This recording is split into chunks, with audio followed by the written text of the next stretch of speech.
Again, I see great effort. Everybody is trying to find their Tai Chi, which is great.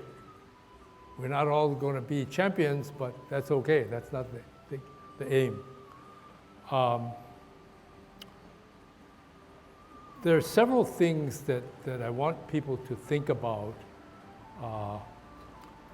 One of them is stance. Most of you have it pretty good in terms of stance, but make sure that your knees are slightly bent. And practice, just bend, stand up. Bend and stand up. Bend and stand up. This time, stand up, feel how you feel in general, and then bend. Where does the focus, and come back up, where does the focus of your attention comes when you bend your knees? Hopefully what happens is feet and knees. So you become aware that this, how you stand has something to do with how much mental contact you have with the ground. That's the most important ingredient. You're going to try to use gravity to your advantage. One of the things that happens if you drop down, you took gravity, you're stable. You're not going to be as unstable as up high, okay? Second thing, as you get down, what happens to your knees? They're more mobile, probably. You can do one of these, whereas when you're up here and you're locked, you're not going to get there. Versus you can make adjustments if here, and you just, oop, I might fall here, or oop, I might fall here, okay? Or you maybe go up one, go down one, but you have afforded the opportunity. Once you're locked up here, you say, I'm out of balance, what am I going to do? The only option you have is boom. Because if you go this way, you're going to go right over. But your knees may help you, and the rest of your joints. I don't want you just to concentrate on your knees, but it just happens that that's the joint that we're thinking about. But the other joints help you. The movement of all the joints adjusting. That's what you're trying to learn in Tai Chi, how your joints adjust to where you're at. Second thing is, how do you use your arms and legs?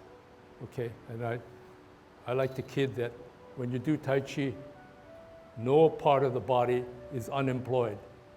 Everything has its job. Most of it is moving. Some of it is staying semi-still, but still there is that feeling that at any moment, I got to be able to do two things. It's not any moment, yeah? And a lot of these movements are meant to try to help you, give you cues on, one, where to go, and two, trying to say, where is my balance? How do I maintain my balance? You do brush knee, for instance. Okay, we come back this way. What's happening? Arms are out here, leg is over here. But the two guys help each other because where should be the emphasis? Straight down. Yeah? For instance, you're here. Okay? This is sort of almost neutral because it's right by the center. Your dantian is right here. And this is out here, and this is out here. And then when I am going to go in this direction, I push this out, this goes out, and this comes. But of course, I'm helping myself with another thing, rotation.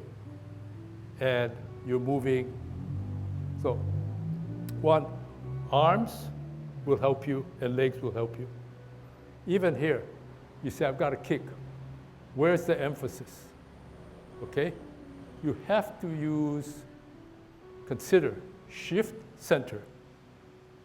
But what do you have to do? You have to go up, right? So you could say, well, here, and then I'll do this. But if you do up, This is trying to, as you come here, center, elevate. So it's giving the arms now, they say, okay, we're coming, we're going to be stable, but now we want the leg to come up. But to help the leg, or to make sure everybody moves together, the hands come up. See, come up, and they bring. Otherwise, what happens, and I see it today a little bit, people do what they're supposed to do, and they come out, and then the leg comes out, or they're up here, and then the leg comes out, and then they go out. Okay? So what happens is that all the energy is expended, but not in a coordinated manner. You come up, center, elevate, come out. Everything's coming out. Even these guys are helping you to balance, like somebody walking a tightrope. You're unstable up at the highest part, right? It's like on a tightrope. You could stay here and walk on a tightrope, but how many guys do that? You watch the guys that walk on a tightrope, they even have a long pole to help them stay balanced. They got the pole is to give them any signal that they're going to go off base or not. So don't be unemployed. Don't let anybody be unemployed. Up, out, come down. Even this, you're settling down.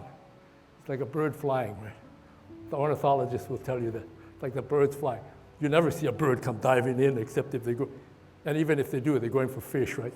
They're all coming down like this to make sure they don't fall down. So what I'm trying to get is, think how your arms and legs help you to stay centered and also help you to direct your body to go in certain motions. Or another one is, people sort of forget repulsing the monkey. Even if you're stationary, as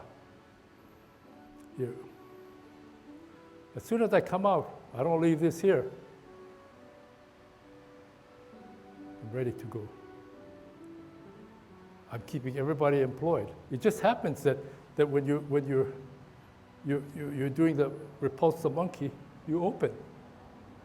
Otherwise, one is this way, one is this way. I guess you could, but to me, I've learned that this gives me a more, I'm right down here.